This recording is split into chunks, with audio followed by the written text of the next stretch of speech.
अरे जाऊ दे ना, जाऊ दे, माझं काही विषयच नाही. माझं तुझ्यावर बंद ना, मी तू कोर्टात देऊ दे नाही. हा त्या बाबतीत ना म्हणजे तुझ्यात फरक लोकांनी नाही, आमचं तर एकी आहे ना, तुझ्यात फरक घेऊचा होत तो फरक होत फरक. तो काय तो परत सांगा, 4 चौघात किती सांगा, तो आपण विचार करायचो. मग मी इकडे मी आता समाजताला आम्ही चूक लावतो. होय तू मगाशी सांगलं त्याच्यावर रागवलं. त्यानं काल काय सांगलं तुझ्याबद्दल, आपला विषय नाही. तो 4 जाऊ युट्यूबच्या माध्यमातून मग अतिशय उत्कृष्ट सुरुवात सन्माननीय विनोद चव्हाण भाऊंनी केलेली आहे. आता नवीन नियम निघाले की रुपवळीपर्यंत परमिशन वगैरे काय नाही. जे सिंधुदुर्गात जे पोय त्या सर्वांना एकच नियम लागू आहे. त्यामुळे ह्यो जो काही विचारता मागा की आता रुपावली वगैरे घेऊन ते तसले काही प्रकरण आहेत. रुपावलीपर्यंत सलग भजन व्हायला पाहिजे हा नियम आहे. होय ना. एखाद्या मंडळाने सांगितलं लवकर बारिश सुरू झाली तर एक एक सिंगल घेतो. नाही तर का लवकर घ्यायचं, तर जेणेकरून आता ह्याने 1 तास 1.25 तास जवळजवळ ह्याने सुरुवातीच्या त्या 2 गाण्याला घेतला. आता परत मी समजा 1.25 तास घेतला तर तेवढा वेळ जाईल. परत गजरात 1.5-2 तास ह्याची जातील. परत घेऊ तू वया टाकू शकतोस. म्हणजे परत माका रामकृष्ण आली म्हणून घरात घरी जाऊ. काय इथे टायमिंगचं महत्व पाहिजे. वेळ नाहीये कोणाला. कारण तुम्ही फार तर 1 ते 1.5 वाजेपर्यंत थांबणार लोक. कारण उद्या सकाळी प्रत्येकाला आपली कामं करायची. आमका काय ह्यो सकाळी जाऊन तगडावर करतो, परत संध्याकाळी उठलो पेटार उचलल्यान का वाटे लागलो. तुम्ही परत 2 तास काढल्यान काय विषय तिथून सरलो. काय काहीतरी बोलण्या शिस्त हवी ना. आणि ते लहान मुलगो अरे बुवा तो किती हजर जबाबी या ते गाणं व्हायला तू दिलंच नाही. तू किती तडे आरती फारशावर गेलोस तेव्हा तो खूप छोटो असा, त्यानं ऐकल्या नसत आरती फारशा वगैरे. पण तो एकदम शार्प हा बघ. त्या खीचा गाणं आहे बघ. अरे त्यांनी नियम मोडला, आपण म्हणून टाकायचं. काय ढोलकी व्हायचं, ढोलकी घे का व्हायचं घे तो विचार घेऊ का. अरे रोज माणूस सांगतो सुरुवातीला पर्यंत घ्यायची नाही थोडा विषय माझं. त्यामुळे काय नाही लोकांना काल काय तर तुझी पुरी माझी त्याची बारी तुझी पुरी हिस्ट्री वाचले ना. उद्या बरोबर आहे तो ह्या गाणं म्हणा असतात. रडू नको बाळा मी पाण्याला जाते, रडू नको बाळा.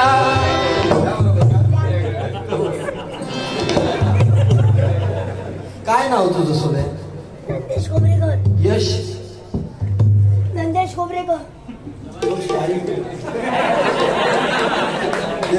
खरंच छान. माझ्यासमोरच असं बोलतं का गुरुजींसमोर सुद्धा असो. काय हलवती सवय ह्यांना सांगल्यापासून लागली.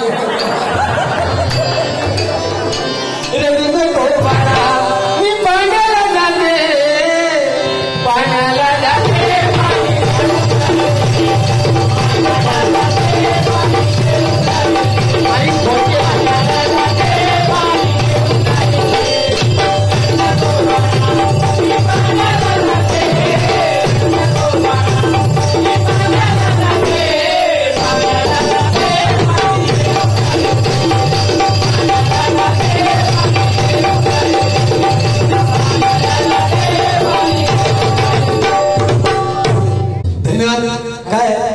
बोनी खूप छान सांगितलं की आज देवीची 4थी माळ.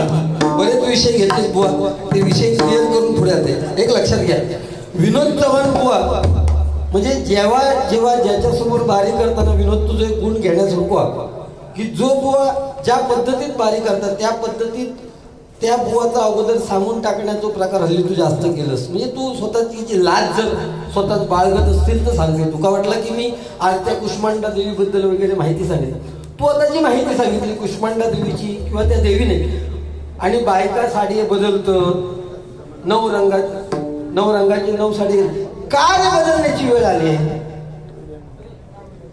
त्या बायकांवर 9 वेगवेगळे रंग दाखवण्याची का वेळ येईल या.